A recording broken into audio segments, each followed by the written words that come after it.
অবস্থা দৃষ্টে মনে হচ্ছে বিএনপি এবং তারেক রহমানের হানিমুন পিরিয়ড শেষ হওয়ার টাইম হয়েছে। আবার জামায়াতের নূতন সেকেন্ড হানিমুন শুরু হচ্ছে। আমি মাঝে মাঝেই বলি যে ১৯৯১ সনের ইলেকশনের কথা মনে করায় দেই, কিংবা আমেরিকার ২০০৮ সনের ইলেকশনের কথা। তো ১৯৯১ সনে বিএনপি যখন বঙ্গভবন গণভবনের পর্দা বানাচ্ছিল, সরি আওয়ামী লীগ, তখন বিএনপি আউট অফ নোওয়্যার আপনার সরকারে চলে এসছে।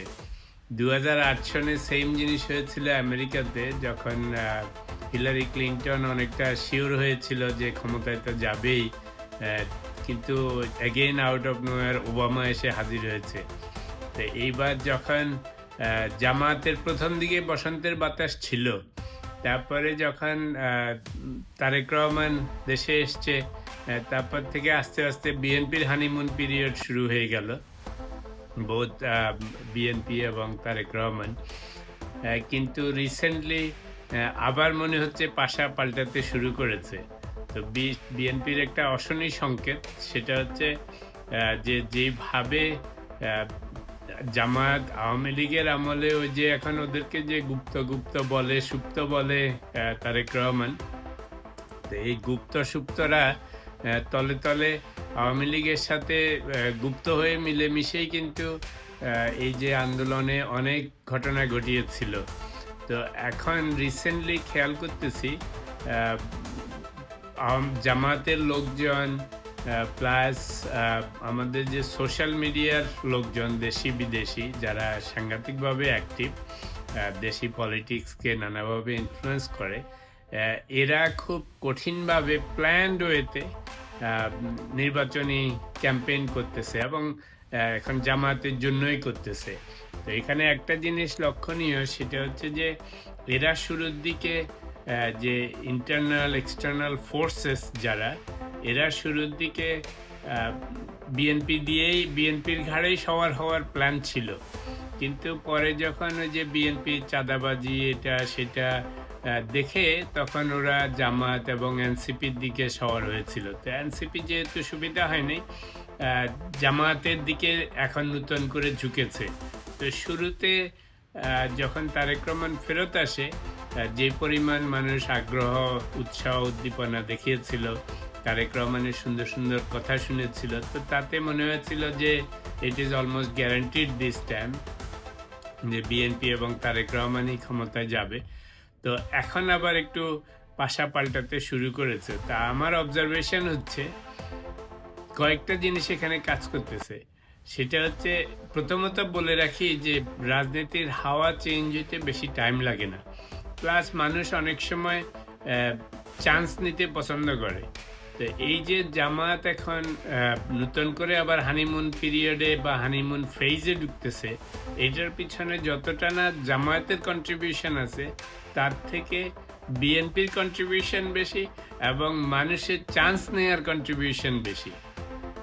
তা আপনি দেখবেন মানুষ, ওই যে অনেক মানুষকে বলতে শুনি এখন, সাধারণ মানুষ, যে আওয়ামী লীগকে তো দেখেছি, বিএনপিকেও দেখেছি, এবার দাঁড়িপাল্লা ট্রাই করে দেখি।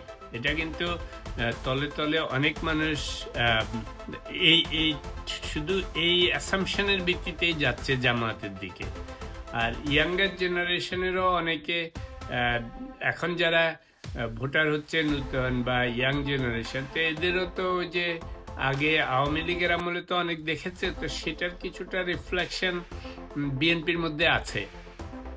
তো সেটা দেখে এদের মধ্যেও একটু দাড়িপাল্লা ভাব আছে, যে আচ্ছা দেখি দাড়িপাল্লাওয়ালারা তো খুব ডিসিপ্লিন, অর্গানাইজড, ওয়েল ম্যানার্ড, চাঁদাবাজি, দুর্নীতি এগুলিতে নাই, তো এদেরকে দিয়ে ট্রাই করে দেখি, হয়তো ভালো কিছু হবে।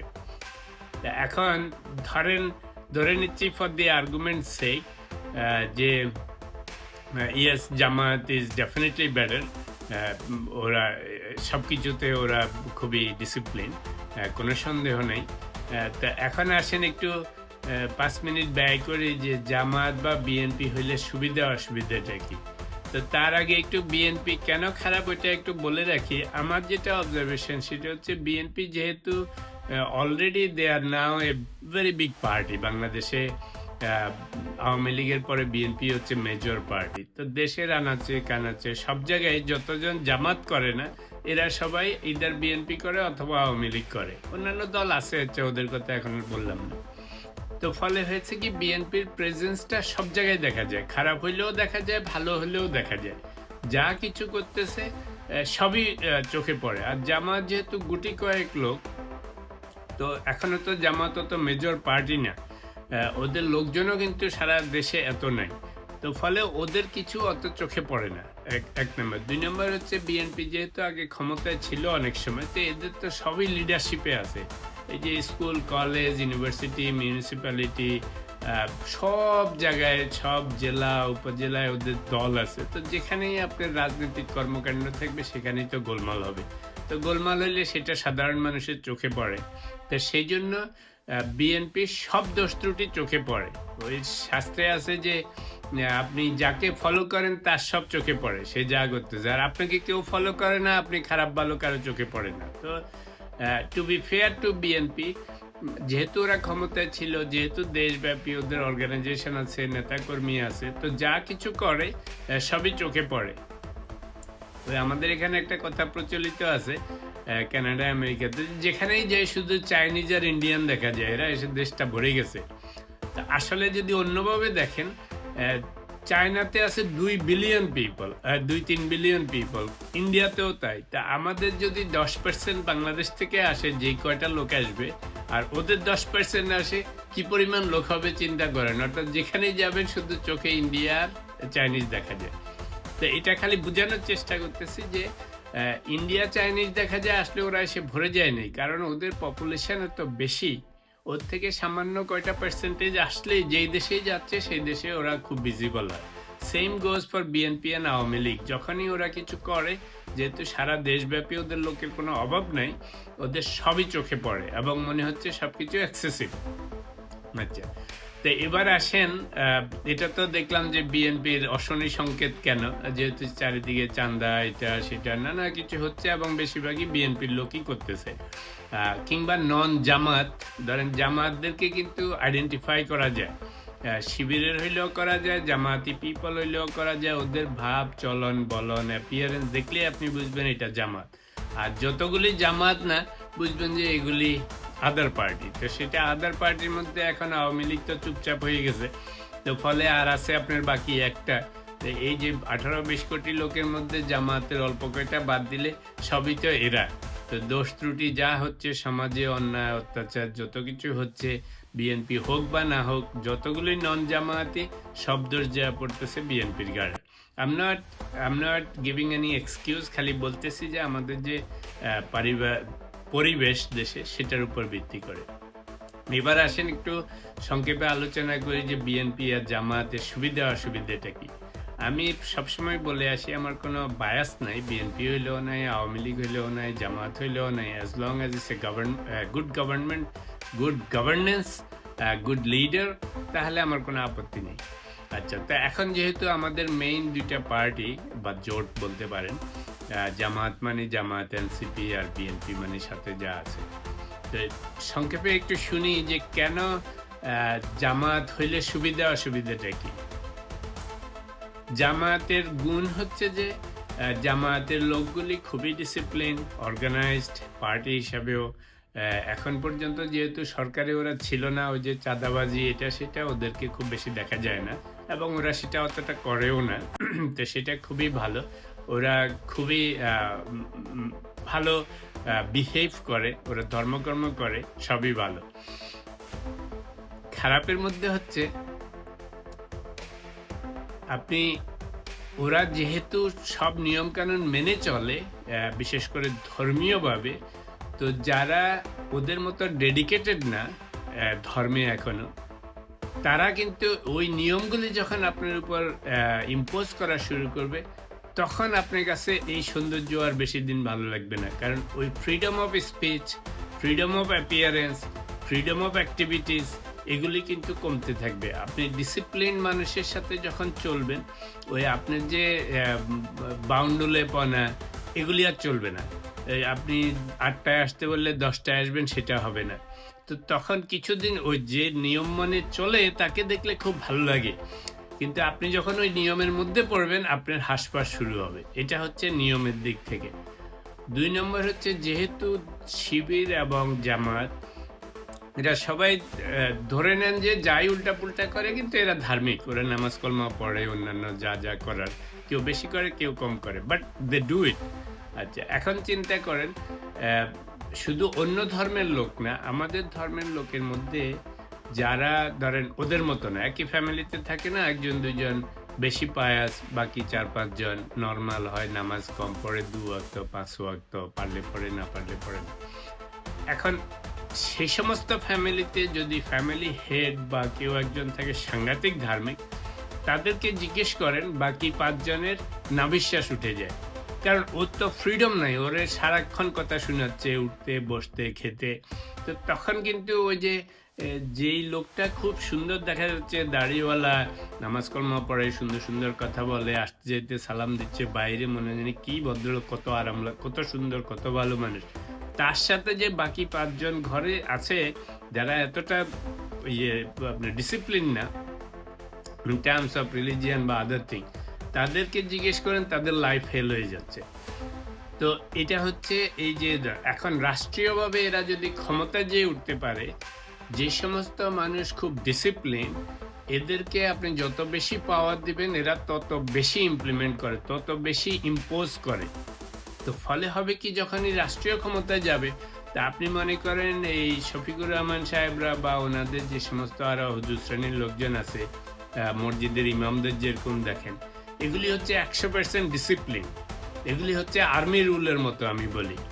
আপনার ৫ ওয়াক্ত নামাজের সময় আপনাকে ডাক দিবে, আপনি পছন্দ করেন বা না করেন, তখন এইসব ঢং-ভং চলবে না। এই যে এখন যারা দাড়িপাল্লা করতেছেন, আপনি যদি পায়াস হন, আপনি যদি ডিসিপ্লিন হন, আপনি যদি অর্গানাইজড হন, আপনি যদি তাদের মতো দেখতে হন, দাড়ি গোঁফ রাখেন, তখন এই দাড়িপাল্লার সাথে আপনার চলাটা অনেক সহজ হবে। তারপরেও কঠিন হবে, কারণ আর্মিতে দেখবেন যে ওদের খুব ডিসিপ্লিন, সাংঘাতিক ডিসিপ্লিন মেনটেন করে। আপনি যে সিনিয়র তার সামনে এত ঢংঢং করা যাবে না, তার সামনে যেমন তেমন করে হাঁটা যাবে না, তার সামনে পায়ের উপর পা তুলে বসা যাবে না, কথা বলা যাবে না, কারণ ডিসিপ্লিন সাংঘাতিক। আপনি জামায়াতের কথাবার্তা শুনলে সবসময় বলবে ওদের যে বিভিন্ন স্তর আছে এগুলি অফিসিয়াল স্তরের মতো। এমন না যে আপনি বিএনপি করেন এমনি হাবিজাবি কথা বললেন, তা হবে না। ওদের জামায়াত এত স্ট্রাকচার্ড, প্রতিটা লেভেল মনে হবে অফিসের এক একটা অফিসার, সেই লেভেলে সেই অনুসারে ওরা কথা বলে।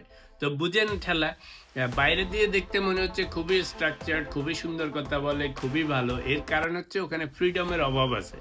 আমি খারাপ বলতেছি না, দিস ইজ গুড ইন্ডিভিজুয়াল লাইফে টু সাম এক্সটেন্ট, কিন্তু এটাকে যদি আপনি আইন হিসাবে ফ্যামিলিতে, সোসাইটিতে, সরকারে ইম্পোজ করার চেষ্টা করেন, তখন যখন আপনার ফ্রিডমের ঘাটতি হবে, তখনই আপনার কাছে মনে হবে নাভিশ্বাস উঠতেছে, আপনার নিঃশ্বাস বন্ধ হয়ে যাচ্ছে।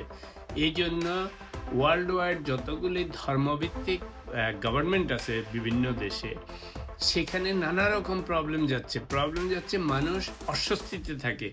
আপনি আর্মি শাসন আমাদের দেশে আমরা কেন পছন্দ করি না? আর্মি শাসনের সময় দেখবেন সব ডিসিপ্লিন থাকে, কোনো গোলমাল হয় না, রাস্তাঘাট, অফিস আদালত সব কিছু সুন্দর থাকে। কিন্তু অসুন্দর কোনটা? আপনার ফ্রিডম অফ স্পিচ নেই। আপনি যখন তখন যা তা আপনার ইচ্ছা মতো করতে পারেন না, কারণ ওরা আইন কানুন দিয়ে এমন কঠিনভাবে ইম্পোজ করে রাখে, সৈন্য সামন্ত দিয়ে এমনভাবে আপনাকে কন্ট্রোল করে, তখন আপনার অস্বস্তি লাগে। তো এই জিনিসগুলি যখন জামাত ক্ষমতায় আসবে, মনে করেন না যে ওরা আপনাকে খুব এই সুন্দর হাসি দিয়ে চালায় দিবে। আপনি যদি জামাতের লিডারদের প্রত্যেকের বাসায় যান, যদি বাসায় ২-১ জন থাকে যেগুলি তাদের মতো ১০০% পায়াস না, 100% 5 ওয়াক্ত নামাজ কলমা পড়ে না বা টুকটাক এদিক ওদিক করে, গোলমাল করে, সেই সমস্ত ফ্যামিলি মেম্বারকে জিজ্ঞেস করলে তখন আপনারা জানতে পারবেন যে এই সমস্ত লোকদের সাথে বাইরে এদের যত নুরানি চেহারা, যত সুন্দর, ওনারা খুবই ভালো মানুষ, এই সমস্ত নুরানি চেহারাওয়ালা লোকের সাথে, এই সমস্ত এক্সট্রিমলি অর্গানাইজড লোকের সাথে, এক্সট্রিমলি ডিসিপ্লিন লোকের সাথে আপনি যদি equally discipline, organised, well mannered না হন, আপনার নিঃশ্বাস বন্ধ হয়ে যাবে, আপনি ঘর থেকে পালিয়ে যাবেন। Same thing happens in the society, in a country. তো এই জন্য আমি খারাপ বলতেছি না, আমি বলছি যে এটার সবচেয়ে বড় গুণ হচ্ছে সোসাইটি কন্ট্রোলে থাকবে। সৌদি আরব থেকে শুরু করে অনেক দেশে দেখবেন রাজাদের দেখলে খুবই সুন্দর লাগে, আমরা যখন বেড়াতে যাই খুবই সুন্দর লাগে, কিন্তু ওই সমস্ত দেশের বেশিরভাগ মানুষই হ্যাপি না কেন? কারণ ওদেরকে সাংঘাতিকভাবে ধর্মের নামে কন্ট্রোল করা হয়। আর্মিতে যেরকম আর্মি শাসনের নামে কন্ট্রোল করা হয়, ধর্মের নামে কন্ট্রোল করা হয়। এই জন্য স্বীকার করেন বা না করেন, দুর্নীতি, রাহাজানি, নানা রকমের যত রকমের খারাপ কাজ হয়, সব কিছুর মধ্যেও বিশ্বব্যাপী একটা জিনিসকে প্রমোট করা হয়েছে, ডেমোক্রেসি। কেন ডেমোক্রেসি করা হয়েছে? সোশ্যালিজমকে নেয় নেই, ধর্মইজমকে নেয় নেই, ডেমোক্রেসিকে নিয়েছে। যে ভাই, লিডাররা, সরকার খারাপ হইলেও অন্তত আমাদের ফ্রিডম অফ স্পিচ থাকে, আমার যা খুশি আমি তা করতে পারি, কিন্তু অন্য কোনো ইজমে আপনার এই সমস্ত ঢংবং চলবে না। আপনার এই যে যা খুশি তা করবেন, যা খুশি তা বলবেন, এসব কিচ্ছু চলবে না। আপনার প্রতিটা এভরিডে লাইফ হবে সুপার স্ট্রাকচার্ড। ওই যে জামায়াতে ইসলামীর ওরা খুব গর্ব করে বলে না, আই লাভ দেয়ার স্ট্র্যাটেজি, সেটা it works for a small segment, but it doesn't work for a society, it doesn't work for a country. কারণ যখন আপনি মানুষদেরকে এরকম কঠিনভাবে একটা স্ট্রাকচার করে একটা বাক্সে বন্দি করে ফেলবেন, একটা নিয়মের মধ্যে ফেলে দিবেন, তখন কিছুদিন পরে আপনার নাবিশ্বাস উঠবে। আজকে একটা জামায়াতের ওই ডাকসুর এক নেতার সামান্য একটা ভিডিও ক্লিপ দেখলাম, বলতেছিল যে এক ছেলে জিজ্ঞেস করেছে যে ভাই, আপনি ছেলে মেয়েদের রিলেশনশিপ নিয়ে আপনার কি মনে হয়, জামাত শিবির কি এটা অ্যালাউ করে কিনা? তো সুন্দর করে দুই তিন মিনিট শুনলাম। তো শুনে ওই যে এতক্ষণ আমি যেটা বললাম, সে বলেছে সুন্দর যে জামাত এবং আমাদের ধর্ম, it doesn't allow you any premarital or post marital কোনো রকমের অ্যাফেয়ারকে অ্যালাউ করে না, ফলে আমরা উই ডোন্ট ডু ইট। এবং উই ডোন্ট ডু ইট খালি যে ওরা নিজেদের জন্য করে না, কারণ উপর থেকেও সেভাবে ওদেরকে ইনস্ট্রাকশন দেওয়া আছে, ফলে even if they want they can do it, right? তো এখন চিন্তা করে দেখেন, এই ছোট্ট একটা ঘটনা বললাম এই কারণে, এই আমরা যারা ইয়াং জেনারেশন, ওল্ডার জেনারেশন, এই যখন জামাত বা শিবিররা ক্ষমতায় এসে যেদিন থেকে বলবে আপনার রমনা পার্ক বন্ধ, এই ইউনিভার্সিটির ক্যাম্পাসে আনাচে কানাচে বসা বন্ধ কাপলদের, এখানে ওখানে রাস্তায় ছেলে মেয়েদের ঘোরা বন্ধ, তখনই এই যে ইয়াং জেনারেশন এখন দাড়িপাল্লা সুন্দর সুন্দর মানুষ দেখে, সুন্দর সুন্দর জামাতের কথা শুনে, শিবিরের কথা শুনে যে দাড়িপাল্লা বলে লাফাচ্ছেন, তখন এরাই প্রথম আবার উল্টা কথা শুরু করবে। কিন্তু then it will be too late, কারণ আবার একটা গভর্নমেন্টকে সরানো ইট টেক্স টাইম। তো এই জন্য আমি বলছি যে I am not favouring BNP or Jamaat or anyone else, আমি খালি বলতেছি যে বিশ্বব্যাপী ধর্মভিত্তিক রাজনীতিকে ডিসকারেজ করে, দ্যার ইজ এ রিজন। বিশ্বব্যাপী সোশ্যালিজমকে ডিসকারেজ করে, দ্যার ইজ এ রিজন। কারণ সোশ্যালিজমেও জানেন সরকার সব আপনার ধন সম্পদ, জায়গা জমি নিয়ে নেয়, নিয়ে আপনাকে বাকযোগ করে দেয়, নোবডি লাইকস ইট, রাইট? তো এখন আমাদের ইসলাম ধর্ম খুবই সুন্দর, সেটাকে পার্সোনাল লাইফে যদি অ্যাপ্লাই করেন খুব সুন্দর, আপনি নিজের ফ্যামিলি লাইফে অ্যাপ্লাই করেন খুব সুন্দর, কিন্তু আপনি এটাকে যদি রাষ্ট্রীয়ভাবে অ্যাপ্লাই করতে যান, সোশ্যালি 100% অ্যাপ্লাই করতে যান, তখন আমাদের অবস্থা সেই আফগানিস্তান, ইরান, ইরাক বা যে এগুলির মতো হয়ে যাবে। বাংলাদেশের মানুষ হচ্ছে একটু মডার্ন টাইপ, মডারেট টাইপ, এরা কোনো সময় ওরকম সোসাইটিতে বসবাস করতে পারবে না। তো সেই জন্য থিঙ্ক টোয়াইস, যদি মনে করেন যে হ্যাঁ এরকম নিয়ম শাসনের মধ্যেই আমরা ভালো থাকবো, চাঁদাবাজি এটা ওটা বন্ধ হবে, ডেফিনেটলি বলতেছে এখন বাংলাদেশে যে পরিমাণ মানুষ এই চাঁদাবাজি, এই বদমাশি, এই ঠ্যাঙ্গাঠ্যাঙ্গি, মারামারি এর জীবনেও বন্ধ হবে না। ভাই আপনি গরিব দেশ, 1 নম্বর। 2 নম্বর হচ্ছে আপনার স্মল কান্ট্রিতে বেশি পপুলেশন, তো ফলে এটা সবসময় চলতে থাকবে। এখন মাত্রা কম আর বেশি। যারা ড্রিম করে যে কিছুই হবে না, দে আর লিভিং ইন ড্রিমল্যান্ড। আপনার আওয়ামী লীগের আমলে যেমন হয়েছে, আগে বিএনপির আমলে হয়েছে। জামাত যেহেতু এখনো ক্ষমতায় যায়নি, সেজন্য হচ্ছে না। এখন জামাত ক্ষমতায় গেলে ধরেন ওদের লোকেরা করবে না, কিন্তু আপনি 18 কোটি লোককে তো আর আটকে রাখতে পারবেন না। এই জামাত, আওয়ামী লীগ, বিএনপির যত গুন্ডা ফুন্ডা যত আছে বিভিন্ন জায়গায় জায়গায় পাড়া, এগুলি কে বন্ধ করে রাখবে? তো ফলে জামাত ক্ষমতায় আসলে সুন্দর হবে, দেশের সাংঘাতিক নিয়ম কানুন হবে, ইসলামিক নিয়ম কানুন হবে, অন্যান্য নিয়ম কানুন হবে, অনেক ভালো চেঞ্জ হবে। কিন্তু ওই যে আর্মি শাসনের সময় মানুষের সমস্যাটা কি? মানুষ কেন আর্মি শাসন পছন্দ করে না?